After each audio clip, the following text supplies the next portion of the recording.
अगला टॉपिक है हमारा आमिद और अवर्द। आमिद वो चीज़ होती है जो इल्हामी हो,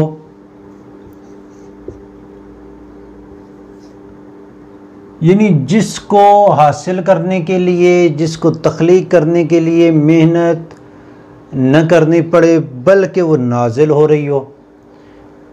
जबकि अवर्द इसका टोटल मुतज़ाद है। अवर्द के लिए किसी तख्लीक करने के बाद उसमें कोशिश और मेहनत करके उसमें रवानी लाई जाए। मसलन एक बंदे ने शेर लिखा, शेर लिखने के बाद वो फिर दोबारा उसका देखता है कि यहाँ पे ये लफ्ज़ औज़ान पे आ रहा है या नहीं आ रहा, इस लफ्ज़ को यहाँ पे मिटाता है। इसमें रवानी पैदा करने के लिए, इसमें एक तसलसल पैदा करने के लिए वो क्या करता है, इसमें मेहनत करता है, उस शेर की कांट छांट करता है, नोक पलक संवारता है, तो उसे कहते हैं अवर्द। मसलन वाक़या रूनुमा हुआ और उस वाक़े पे जो पहला रद्द अमल था और पहला तख्लीकी रद्द अमल था और उस चीज़ को तख्लीक किया, वो होगा आमिद। जबकि उसी वाक़े पे एक ज़ोर डालकर, बोझ डालकर, कहीं से इंफॉर्मेशन लेकर उससे रिलेटेड जो चीज़ें, कोई नॉलेज हासिल करके जो तहरीर किए जाए, वो अवर्द होती है। जैसे साफ़ती ज़िंदगी में जो कालिम है वो अवर्द है, क्योंकि शायर लिखना नहीं, राइटर लिखना नहीं चाहता, लेकिन उसने कल कालिम लिख के देना है जी न्यूज़पेपर को, उसे आज ज़बरदस्ती उसने लिखना ही लिखना है।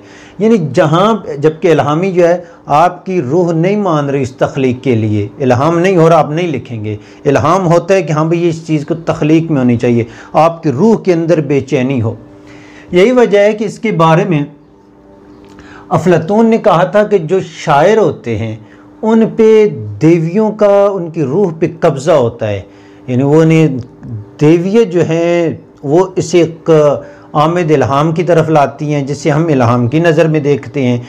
और शायरी की जो शायर है उसकी रूह पे देवियों का कब्ज़ा होता है। एक मिनट में से ज़रा चेक कर लूँ एग्जैक्ट अल्फाज, जी यही है, शायर की रूह पर देवियों का कब्ज़ा होता है और इस नज़रिए का जो हासिल है वो है आमिद।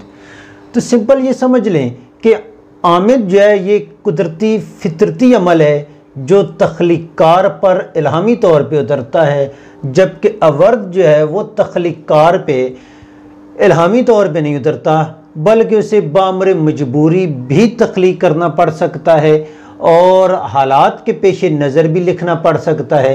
ये दोनों जो है मुतज़ाद, ये मशरक़ की तरफ जा रहा है और ये मगरब की तरफ जा रहा है।